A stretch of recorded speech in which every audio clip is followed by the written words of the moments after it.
Have you ever found yourself in a situation where you compare your sketch to a reference photo and noticed that they look completely different, struggling to achieve the result you desire? Well, don't worry. In this exciting video, we are going to talk about some of the well-known methods of head drawing, and by the end of this video, you will learn how to improve your drawing skills. So the first method of head drawing is the Loomis method. Andrew Loomis is an artist and illustrator who left a mark on the world of art.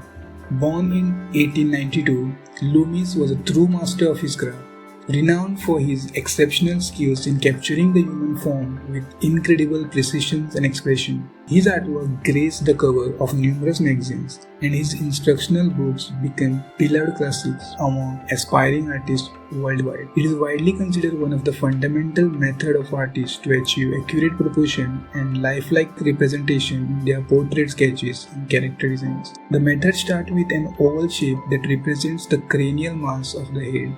From this, artists draw a vertical center line and a horizontal eye line through the oval, which serves as a guide for proportion, placement, and symmetry of the facial features. The lower half of the oval is divided into 3 equal parts, helping to position the eye, nose, and mouth with precision. The second method is realist method. The realist method is a dynamic and expressive approach to face drawing, named after the American artist Frank Rayleigh. This method focuses on capturing the unique personalities and characters of the subject while maintaining a sense of fluidity and life in the artwork. Instead of starting with structured oval like the Loomis method, the Rayleigh method begins with a loose curved line that represents the head. Instead of starting with structured oval like in the Loomis method, the Rayleigh method begins with a loose curved line that represents the head's tilt and angle. This initial line sets the foundation for the entire drawing and encourages artists to perceive the head as a living three-dimensional form. Using this gesture line as a guide,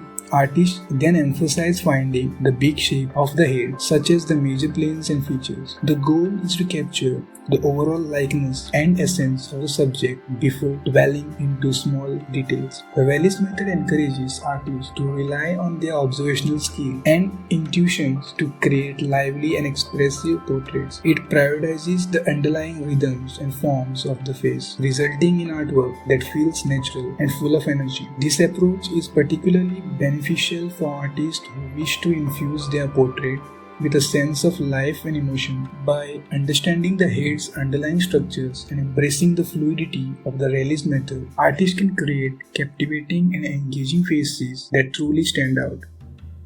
The third method is the Bridgman's method. George Bridgman was a painter, writer, and a teacher. Born in 1864, he studied with famous French painter Jean-Léon Gérôme. His method is very formulaic approach to anatomy, using different shapes to represent major masses of the body. He has written many informative books on anatomy. Bridgman's face drawing method can be little confusing because we are starting here with a cube and then carve the shape of the head in it. There are 2 approaches of drawing head. One is the cube method and the other is a 4-line method.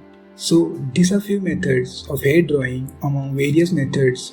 By practicing this method, you can take face drawing to a next level and the proportion will be perfect. In my future video, I will make tutorials for each of these methods, and using these methods, we will try to draw some reference photos. To see my future video and to learn drawing with me, press the subscribe button and give this video a like. And that's all for today. See you in the next video.